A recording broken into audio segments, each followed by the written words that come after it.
முன்னாள் அமைச்சரும் திமுக இலக்கிய அணி தலைவருமான இந்திரகுமாரி உடல்நலக்குறைவால் சென்னையில் காலமானார். சிறுநீரக பாதிப்பு காரணமாக சென்னையில் உள்ள தனியார் மருத்துவமனையில் அனுமதிக்கப்பட்டிருந்த அவர் சிகிச்சை பலனின்றி நேற்று உயிரிழந்தார். அவருக்கு வயது 74.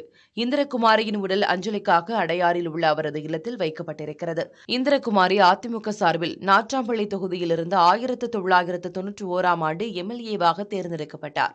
அப்போது ஜெயலலிதா தலைமையிலான அமைச்சரவையில் சமூக நலத்துறை அமைச்சராக பொறுப்பு வகித்தார்.